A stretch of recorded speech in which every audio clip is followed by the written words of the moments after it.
Bonjour à tous, bienvenue dans cette édition spéciale résultats des élections départementales sur France 3 jusqu'à 13h45.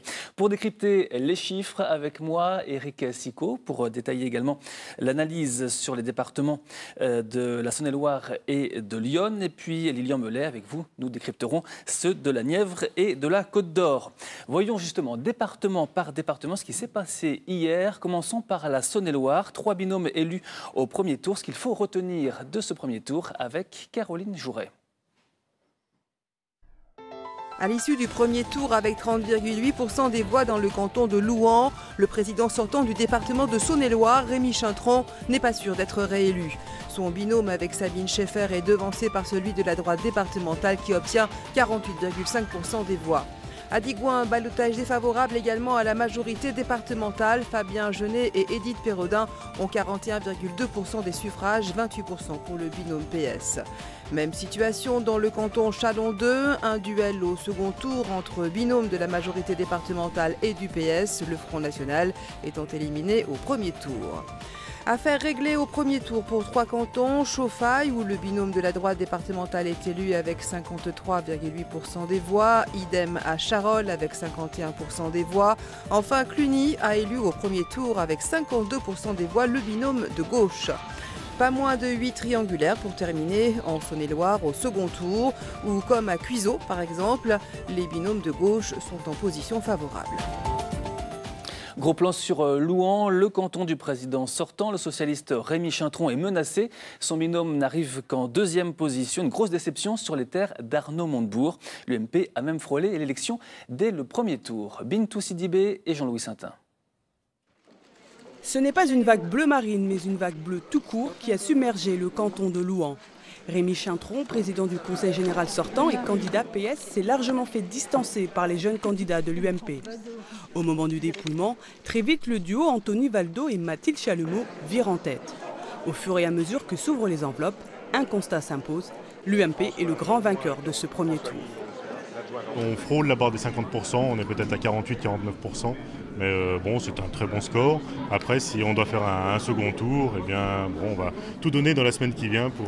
Oui. Je pense qu'on va continuer à avoir la même démarche de proximité et continuer ce message qu'on veut passer, de dire de rendre à ce mandat son côté de proximité.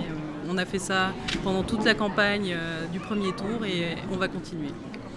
Plus de 48% pour la droite, à peine 30% pour la gauche, c'est la douche froide. Le Parti socialiste pourrait voir la présidence du Conseil général lui échapper. Même dans la commune de Montreuil où Madame le maire était candidate, c'est encore l'UMP qui arrive premier avec 5 voix d'avance.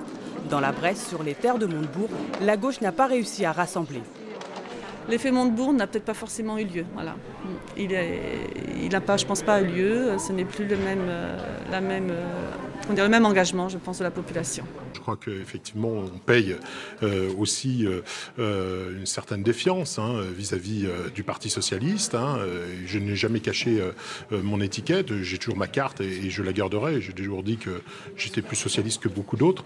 Et donc c'est vrai que c'est un deuxième tour compliqué, mais vous savez, en politique, on a l'habitude des deuxièmes tours compliqués et donc on va tout faire pour rattraper le retard. Le duel du second tour se jouera entre l'UMP et le PS. Le FN qui, malgré sa percée dans les petites communes, n'a obtenu que 20% des voix. Pas assez pour se maintenir dimanche prochain. En Saône-et-Loire, donc 3 binômes élus dès le premier tour. Dimanche prochain, il y aura 8 triangulaires avec à chaque fois la présence du Front National.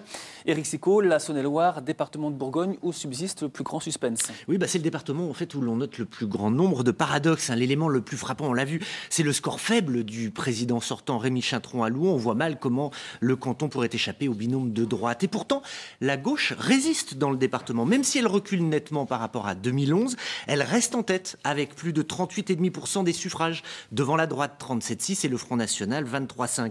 Elle réussit même à décrocher un canton, c'est unique en Bourgogne, à Cluny, où elle a pourtant perdu la ville l'an dernier. Et elle est seule en lice à Saint-Vallier, dans un duel entre le Front de gauche et le PS. On compte également 8 triangulaires plutôt favorables à la gauche, sauf à Pierre de Bresse. La droite, elle, progresse, certes, mais relativement peu en pourcentage. Seulement 3 points de plus qu'en 2011. Elle arrive toutefois en tête dans 15 cantons. Elle a déjà 2 élus à Charolles-et-Chauffailles. Et elle met la gauche en difficulté à Louhans, on l'a vu, mais aussi à Châlons 2, Troyes, à Digoin, à Autun et à Monceau. Quant au FN, il progresse, mais il reste en deçà de ses performances nationales. Sur le papier, les blocs de gauche et de droite sont quasiment à égalité. Au deuxième tour, la mobilisation des électorats des deux blocs sera cruciale. État des lieux dans Lyon, à présent avec un binôme élu au premier tour. Il y aura 4 triangulaires, 16 duels et plusieurs interrogations dans ce département. Y aura-t-il des élus Front National? Qui peut espérer briguer le fauteuil de président, détenu actuellement par l'UDI André Villiers? Élément de réponse avec Théo Souman. Dans Lyon, vague bleu marine. Le Front National s'est qualifié presque partout pour le second tour, arrivant même en tête dans 10 cantons sur 21. C'est le cas dans celui de Pont-sur-Yonne où le binôme Odoul-Ferrand obtient une large avance sur la gauche et la droite. Ce sera l'une des 4 triangulaires incertaines dimanche prochain. Le Front National en tête aussi à Joigny avec 4 voix d'avance sur le binôme d'union de la gauche. Il y aura 3 duels FN-PS au second tour dans Lyon. Et 12 duels entre le FN et la droite, comme à Joux-la-Ville où le président sortant du Conseil général, l'UDI André Villiers, arrive en tête avec 41,24% des voix, devant le tandem frontiste 29,99%. À droite, le sénateur UMP Jean-Baptiste Lemoyne fait mieux puisqu'il est le seul élu dès le premier tour dans le département avec Delphine Gremy. Il récolte plus de 59% des suffrages dans le canton de Gâtinais en Bourgogne. De fait, Jean-Baptiste Lemoyne prend l'ascendant dans la course à la présidence du département. En revanche, rude soirée pour la gauche dans Lyon, même dans son bastion d'Avalon où le duo PS se classe 3e et se retrouve engagé dans une triangulaire à haut risque au second tour. Exemple d'un département où le Front National a réussi son implantation, c'est donc Pont-sur-Yonne dans le nord du département. Le FN est en tête et pourrait même l'emporter. Tous les regards se tournent donc vers le conseiller socialiste sortant, arrivé 3e. Lui pourtant espère encore gagner. Basile Djaouti et Cédric Le Poitvin. Des candidats tendus, les traits tirés, scotchés toute la soirée à leur portable en quête de résultats, soir d'élection dans ce bureau de Pont-sur-Yonne. Le FN nourrissait de grandes ambitions pour ce canton. Arrivé en tête, le binôme Odoul-Ferrand sera bien au second tour. Ce soir, c'est un vote d'espoir des électeurs du canton qui, par leur vote, ont voulu protéger le département, ont voulu protéger les politiques sociales, ont voulu donner un signal fort, envoyer un signal fort à la gauche de Manuel Valls au gouvernement et puis à la caste UMPS. Derrière le FN, le binôme de droite. Déjà une victoire pour Grégory Dort, le jeune maire depuis à peine un an de Pont-sur-Yonne. Mais face à la menace frontiste, il appelle le candidat de gauche à la responsabilité. Il faut faire barrage au FN. Monsieur Bourreau, a priori, souhaite se maintenir. Je pense qu'il devrait écouter les consignes, si je peux me permettre, au niveau national, qui est de se désister pour un rassemblement républicain, pour un front républicain. Arrivé en 3e position, le conseil général sortant atteint tout juste le seuil pour se maintenir au second tour. La menace de voir une victoire du Front National est réelle, mais le candidat socialiste a pourtant décidé de se maintenir. On a des chances réelles. Je vous le dis, quand on additionne les voix de gauche, on est devant la droite classique. Donc la dynamique peut être créée, elle le fera, elle le sera, on fera tout pour le faire. C'est une situation très tendue, mais justement les situations tendues peuvent engendrer des vrais choix chez les électeurs. Si le PS semble le seul à disposer de réserves en voix, la triangulaire s'annonce plus qu'incertaine. Pour faire la différence, chacun des candidats devra peut-être aller chercher entre les deux tours les électeurs qui n'ont pas voté. Alors Eric, dans Lyon, c'est vraiment la montée du Front National qui marque ce premier tour. Bien sûr, l'extrême droite améliore encore son score des européennes dans le département en atteignant 32,5%. Résultat, il est en tête dans 10 cantons, reste présent dans 19 autres sur 20, en mordant sur sa droite, mais en réalisant aussi des scores impressionnants dans d'anciens bastions de gauche, comme à Saint-Florentin ou à Migène. Si la gauche ne se désiste pas à Pont-sur-Yonne, si elle ne se mobilise pas pour faire barrage à Torigny, Charny, Briennon et Migène, eh bien le FN est en mesure de remporter jusqu'à 5 cantons et donc d'avoir 10 élus dans la future assemblée départementale. La droite, elle, gardera malgré tout sa majorité face à une gauche qui perd 10 points par rapport à 2011 et qui ne peut tabler que sur 3 à 6 victoires, avec toujours le risque d'une division interne. Le sénateur apparenté UMP Jean-Baptiste Lemoyne est le seul élu du premier tour, ce qui peut lui laisser une certaine légitimité pour la présidence. Mais le président sortant, André Villiers, sort également renforcé de ce premier tour. Là où il y avait division de la droite, eh bien, ce sont ces candidats qui se sont qualifiés pour le le deuxième tour. La Nièvre à présent, aucun élu hier. Dimanche prochain, 5 triangulaires et 12 duels. Là aussi, une forte poussée du Front National. Il sera présent dans 13 des 17 cantons. Résumé signé Elsa Bezin. Illustration de cette poussée bleu marine dans le canton de Nevers-2 où l'extrême droite vire en tête avec plus de 30% des suffrages. Elle sera opposée à la gauche dimanche prochain. Le Front National qualifié aussi pour le second tour dans le canton de Cosne-sur-Loire. Le sortant d'hiver droite Michel Venot et sa colistière UMP sont en ballottage favorable. Dans le canton emblématique de Château-Chinon, peu de suspense, la gauche fait la course en tête. Le sortant, le socialiste Patrice Joly, devrait retrouver sans difficulté son fauteuil de conseiller. Enfin, la gauche éliminée à Clamecy où le second tour mettra en présence le tandem d'hiver droite UMP face au binôme Front National dimanche prochain. Dans le canton de Corbigny, sur ces terres historiques, la gauche pourrait passer de justesse seulement. L'UMP et le FN sont en position de se maintenir. Retour sur la soirée d'hier dans ce canton avec Pauline Ringenbach et Romain Liboz. Le rideau tombe sur le canton de Corbigny. Au fur et à mesure du dépouillement, l'hypothèse de la triangulaire semble se profiler. Stéphane. Le candidat Front National, Marcel Stéphane, se fait une place dans ce canton du Morvan, traditionnellement acquis à la gauche. L'UMP, le PS et le FN se retrouvent au deuxième tour pour une triangulaire inattendue. Bien évidemment, la situation aurait été meilleure en duel face à la gauche, évidemment. Mais bon, M. Bazin n'est pas réélu au premier tour comme c'était coutume. Voilà, c'est quand même nouveau et bon, il y aura un deuxième tour. Je ne sais pas historiquement, mais ça fait plusieurs décennies que le candidat du canton de l'Orme est élu au premier tour. La donne change pour Fabien Bazin, le candidat PS. Il arrive même derrière le candidat UMP à quelques voix près. 33,1% pour Jean-Charles Rochard, 32,9% pour Fabien Bazin, 25,3% pour Marcel Stéphane. Mais le conseiller sortant ne veut pas dramatiser ces résultats. On est sur des territoires différents, on est sur une élection différente. Il y a aujourd'hui 2 titulaires, un homme et une femme. On va réaliser enfin la parité au sein de l'Assemblée départementale, ce qui n'était pas gagné si on était resté sur un autre mode de scrutin. Et puis on est à une période, on le voit bien, où il y a une perte de sens, de repères. Et notre travail à nous, les élus locaux, c'est justement de redonner ces repères et ce sens, parce que la République, c'est aussi celle des villages. Jean-Charles Rochard termine donc en tête de ce premier tour, mais il a affiché une mine inquiète toute la soirée en attendant les derniers résultats. Les triangulaires ne sont jamais idéales parce qu'on ne peut jamais savoir comment les abstentionnistes, comment les reports vont pouvoir se réaliser. C'est assez compliqué. Ce que je note, c'est que la gauche était partie divisée et que de nombreuses consignes venues du front de gauche nous indiquaient qu'il refuserait de se reporter sur le Parti socialiste, ce qui montre bien qu'il y a une véritable désunion. L'UMP compte sur cette division de la gauche au premier tour pour gagner ce canton, le FN n'ayant que très peu de chances de s'imposer dans cette configuration. Lilian Melet, certains voyaient la perte de la Nièvre par la gauche, n'est pas le scénario qui semble se dessiner. Oui, on parlait beaucoup de symboles avec la Nièvre, le département de François Mitterrand et sa majorité de gauche depuis 51 ans. Et bien après le premier tour, on peut dire qu'on ne se dirige probablement pas vers une défaite historique de la gauche. Et pour comprendre, on va regarder les chiffres globaux en les comparant avec les cantonales de 2011.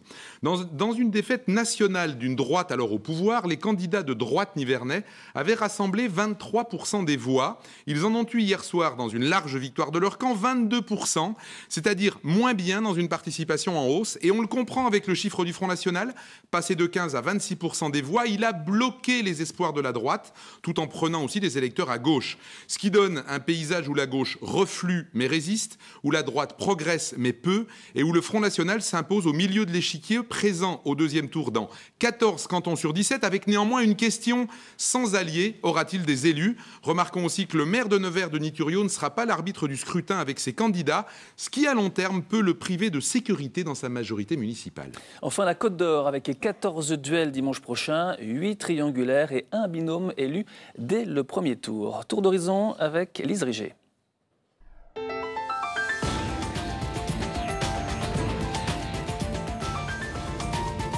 Le canton de Châtillon-sur-Seine est le seul à avoir un tandem élu dès le premier tour. Valérie Bouchard et le maire UMP Hubert Brigand l'ont emporté avec 52,7% des voix. La droite, rassurée dans l'un de ses fiefs, elle confirme aussi sa position de leadership dans le canton de Montbard. Marc Fro et Laurence Porte sont en ballottage favorable face aux radicaux de gauche, Marion Montguachon et Patrick Molinoz. À Semur-en-Ossois, large avantage au duo Martine Ebdupin et François Sauvadet à 46%. Le président sortant, contraint à un deuxième tour face à l'extrême droite, devrait logiquement conserver son fauteuil. Le FN qui gagne du terrain aussi en Côte d'Or, à Brazay-en-Plaine. Il bascule même en tête avec 39,4% des voix, mettant en difficulté les tandems de droite et de gauche. L'extrême droite en tête aussi dans le fief de la gauche à Chenôve, dans un duel qui s'annonce serré. La gauche, elle, résiste bien dans la capitale régionale, en ballottage plus ou moins favorable dans 5 des 6 cantons dijonnais, notamment sur Dijon 2. Le maire Alain Millot et sa première adjointe Nathalie Kunders prennent une belle avance face à la droite. Voyons ce qui se passe dans le canton de Brazay-en-Plaine, donc, avec les villes de Saint-Jean-de-Laune et Sœurs. Le FN était arrivé en tête lors des européennes dans 37 des 38 communes. Il confirme ses scores avec près de 40% des suffrages hier. Anne Berger et Tiffaine Pfeiffer. C'était la fête aujourd'hui, à Brazay-en-Plaine, mais pas pour tout le monde. Dès le dépouillement des premiers bulletins, la tendance se dessine. Coin de Lepot, Bernier-Quentin. Bernier-Quentin. Et quand les résultats des communes arrivent, c'est le candidat du Front National qui a le sourire, à côté du secrétaire départemental du FN. Sur le terrain, on a des très bons retours. Ça s'est très bien passé, une bonne campagne. On a affaire à des personnes qui ont un bilan. Ça peut être positif ou très négatif. Et nous qui amenons des choses nouvelles. Comme en 2004 et en 2011, dans l'ancien canton de Saint-Jean-de-Laune, une qualification pour le deuxième tour se profile pour le candidat FN, face cette fois à la conseillère générale sortante de Sœurs, Emmanuelle Coin, pas surprise du scénario. Effectivement, c'est le scénario que j'avais imaginé. Il y avait eu quand même des élections, même si elles étaient européennes, donc peut-être plus éloignées de nos concitoyens. On ne sait jamais quelle part va prendre, je dirais, la notoriété locale. Pour autant, ça semblait quand même s'inscrire dans le périmètre du territoire. À bientôt 20h, la candidate socialiste Chantal Bouvray attend son colistier, Alain Becquet, le maire de Sœurs. Elle veut connaître tous les résultats pour s'exprimer. Mais dans les rangs de la gauche, on s'inquiète. Lyon, en Côte d'Or, pas de révolution à prévoir. Non, pas de révolution. La nouveauté, tout de même, ici comme partout, c'est la progression du Front National, présent dans 16 cantons sur 23. C'est bien dans les zones rurales que le parti de Marine Le Pen progresse, mais aussi dans les zones urbaines populaires, comme Chenôve, c'est connu, mais plus nouveau sur les cantons de Dijon 3, avec le quartier des Grésilles, ou de Dijon 6. 2 chiffres pour comprendre. En 2011, le FN, c'était 12,8% des voix. Hier, c'était 27,28%. Et c'est bien la variable de cette élection. Parce que si on compare à nouveau avec 2011, la droite est quasiment stable dans le département. 38,4% des voix contre 38 dans un contexte national pourtant plus favorable. L'autre paramètre à retenir en Côte d'Or, c'est la résistance de la gauche sur ces bastions de l'agglomération dijonnaise, mais en revanche, des pertes de plus en plus visibles, surtout ce qui concerne le monde rural. Hier, les débats ont tourné autour du Front républicain, autrement dit comment faire barrage au Front national. Désistement, consigne de vote. Écoutez les réactions de nos invités hier lors de notre soirée spéciale. Chacun, en son âme et conscience, votera. Il est bien évident que nous ne donnerons pas, en tous les cas, de mot d'ordre de vote systématique par rapport à ce département. Je suis choqué. Parce que quand on dit que l'électeur a le choix, bien entendu, la liberté d'électeur. Mais nous sommes élus. Nous sommes dans des partis politiques. Nous donnons des consignes. Nous allons faire des réunions, nous allons faire des meetings. Alors on ne leur dira rien. On leur dira, faites ce que vous voulez. Choisissez votre âme et conscience. Ça veut dire qu'on prend le risque, demain, d'avoir effectivement des élus du Front National au Conseil Général. Partout où on peut battre le candidat du FN, ça sera le rôle du premier secrétaire dans la négociation, bien sûr, eh bien, nos candidats doivent appeler à voter pour la droite républicaine. Pour la droite républicaine contre le FN. Mais le retour, c'est normal, c'est qu'on en attend de même. Le FN ne doit pas être... surtout pas le premier parti de France, et aujourd'hui il ne peut pas le dire, il ne peut pas l'affirmer, et je pense que c'est une grande victoire. Il faut que ça se confirme. Nous, on a une position très claire. Notre bureau fédéral s'était prononcé il y a quelques semaines déjà à faire battre le FN partout. Donc ça, c'est une position de principe. Là où nous ne sommes pas au deuxième tour, on ne discute même pas, c'était clair. Donc de ce côté-là, on est effectivement limpide dans nos orientations.